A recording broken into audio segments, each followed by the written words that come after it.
इससे पहली वीडियो में हमने देखा था कि हीट क्या है, इसकी इम्पॉर्टेंस क्या है, टेम्परेचर क्या है, टेम्परेचर के स्केल्स कौन से हैं। इस वीडियो में हम बात करेंगे मोड्स ऑफ हीट ट्रांसफ़र पर। There are 3 different modes of heat transfer: conduction, convection and radiation. अब हम एक एक करके इनको एग्जाम्पल्स की मदद से डिस्कस करेंगे। कभी ना कभी खाना बनाते हुए या किसी बर्तन में पानी को उबालते हुए आपने ये एक्सपीरियंस किया होगा कि कुकिंग के दौरान अगर आप बर्तन को छू लें तो आपका हाथ गर्माइश महसूस करता है या कभी जल भी जाता है। हीट चूल्हे से बर्तन तक और बर्तन से ही आपके हाथ तक जिस मैकेनिज़्म के थ्रू ट्रांसफ़र होती है, ये मैकेनिज़्म कंडक्शन कहलाता है। आपने अक्सर ये भी एक्सपीरियंस किया होगा कि अगर आप कोई मेटल की रॉड लें, कोई मेटल का पीस लें और उसके एक सिरे को गर्म करें, तो कुछ वक्त गुजरने के बाद उसी मेटल रॉड का दूसरा सिरा जो आपने आग में नहीं डाला होता, जो आपके हाथ में होता है, वो भी आपको गर्म महसूस होने लगता है। यानी हीट एक सिरे से दूसरे सिरे की जानिब ट्रैवल करती है। ये भी कंडक्शन की वजह से है। Now let's see how does conduction work. अगर आप किसी ऑब्जेक्ट के एक सिरे को गर्म करना शुरू करेंगे तो उस सिरे में मौजूद मॉलिक्यूल्स उस थर्मल एनर्जी को एब्जॉर्ब करेंगे, उनकी काइनेटिक एनर्जी बढ़ेगी, उनकी वेलोसिटी बढ़ेगी, वो विगोरसली वाइब्रेट करना शुरू करेंगे और वो कोलाइड करेंगे नेबरिंग मॉलिक्यूल्स के साथ और उनको काइनेटिक एनर्जी ट्रांसफ़र करेंगे। इससे मॉलिक्यूल्स की काइनेटिक एनर्जी बढ़ेगी, उनकी एवरेज काइनेटिक एनर्जी बढ़ेगी, उनका टेम्परेचर बढ़ेगा और हीट एक सिरे से दूसरे सिरे की जानिब ट्रैवल करेगी। यहाँ एक बात याद रखने की है, वो ये कि मॉलिक्यूल्स इस प्रोसेस के दौरान अपनी जगह नहीं छोड़ते। वो अपनी जगह पर रहते हुए वाइब्रेट ज़रूर कर सकते हैं, लेकिन वो अपनी एवरेज पोजीशन को नहीं चेंज करते। ये बात यहाँ याद रखनी है। यहाँ पहुँचकर हम कंडक्शन को डिफ़ाइन कर सकते हैं कि conduction is the transfer of heat through material from one place to another by the molecular vibrations and collisions. The average position of the molecules remains unchanged. Conduction is associated with solids, लेकिन solids तो metal भी होते हैं और non metals भी होते हैं। और हमने ये देखा है कि metals are good conductor of heat while non-metals are poor conductor of heat। आपने देखा होगा कि जो कुकिंग यूटेंसिल्स होते हैं उनके हैंडल्स आमतौर पर लकड़ी के बनाए जाते हैं, वुडन होते हैं, और ये कुकिंग के दौरान मेटल्स की तरह गर्म नहीं होते। इस तरह आपका हाथ जलने से महफूज रहता है।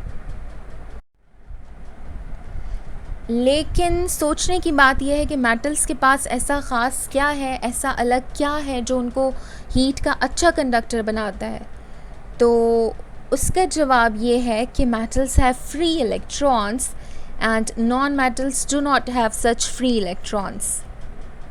अब यहाँ एक और सवाल ये पैदा होता है कि ये फ्री इलेक्ट्रॉन्स किस तरह से पार्टिसिपेट करते हैं मेटल्स में हरारत को या हीट को एक जगह से दूसरी जगह ट्रैवल करने में। इनका रोल क्या है, ये सवाल यहाँ पैदा होता है। इसको हम एक एग्ज़ाम्पल से समझते हैं, लेकिन सबसे पहले मैं आपको इस पिक्चर को एक्सप्लेन कर दूं।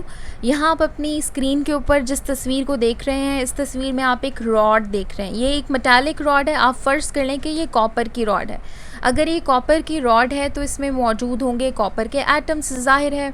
अब यहाँ आप ब्राउन कलर के दायरे देख रहे हैं। ये चंद दायरे आप देख रहे हैं ब्राउन कलर के, ये है, ये है, ये है, इस तरह से ये भी है, ये भी और ये भी। ये जो ब्राउन कलर के दायरे हैं ये कॉपर के आयंस हैं। ये पॉजिटिव आयंस कैसे बन गए? ये पॉजिटिव आयंस ऐसे बन गए कि इनके आखिरी शेल्स के अंदर जो मौजूद लूजली बॉन्डेड इलेक्ट्रॉन्स थे वो निकल गए, वो डिटैच हो गए। वो इलेक्ट्रॉन्स अब फ्री इलेक्ट्रॉन्स हैं और उनको आप इस तस्वीर में पिंक कलर के दायरों से देख सकते हैं। देखिएगा, ये पिंक कलर का दायरा है, ये पिंक कलर का दायरा है, ये भी है, ये भी है, ये और ये सब फ्री इलेक्ट्रॉन्स हैं। ये मूव कर सकते हैं यहाँ पर आसानी से, लेकिन ये जो ब्राउन कलर के दायरे हैं, यानी ये जो पॉजिटिव आयंस हैं, ये अपनी जगह नहीं छोड़ सकते। ये अपनी जगह पर रहते हुए वाइब्रेट कर सकते हैं, लेकिन अपनी जगह को नहीं छोड़ सकते। इनकी इस स्ट्रक्चर के अंदर फिक्स्ड पोजीशंस हैं।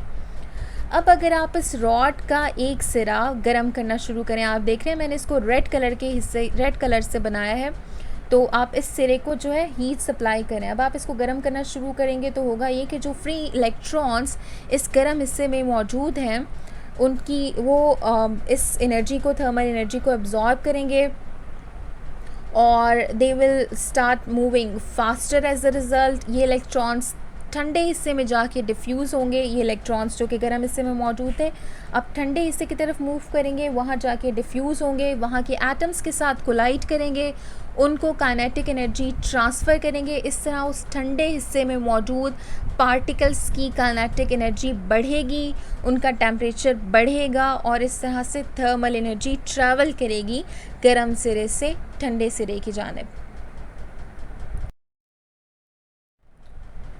So there are two mechanisms for conduction, and these mechanisms are atomic and molecular vibrations, and second is free electron diffusion.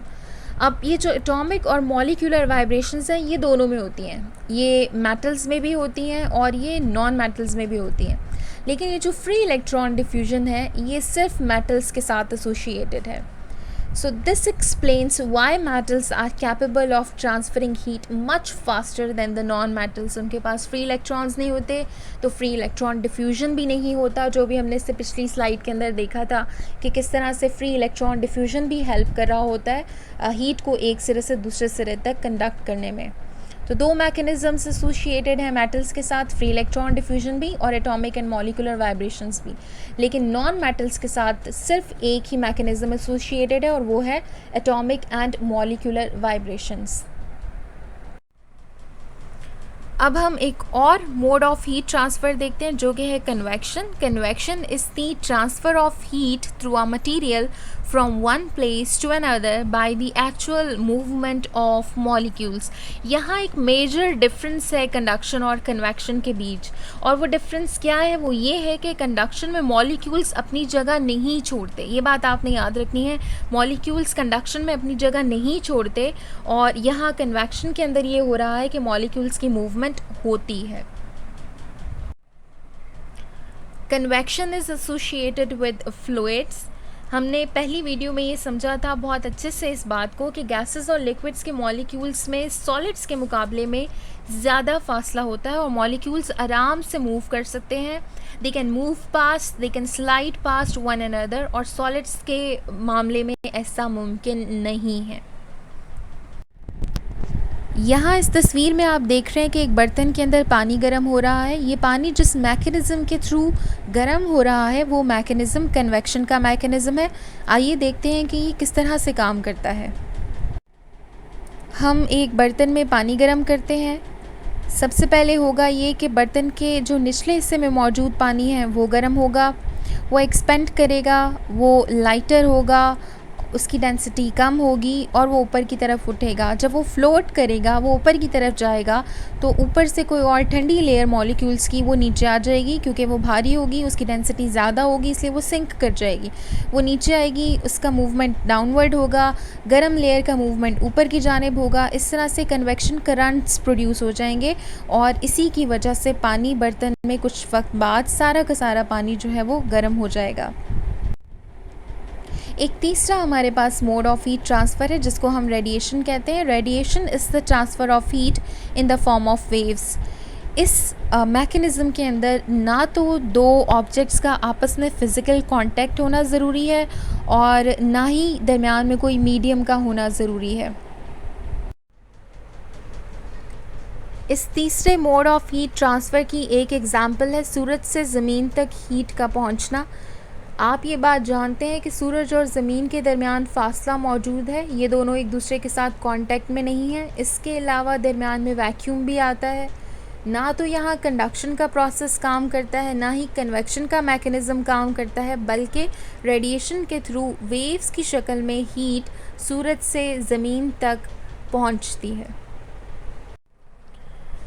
तो ये 3 मैकेनिज़म्स थे हीट ट्रांसफ़र के। आई होप कि ये आसान लगे होंगे। Thank you so much. अल्लाह हाफ़िज़।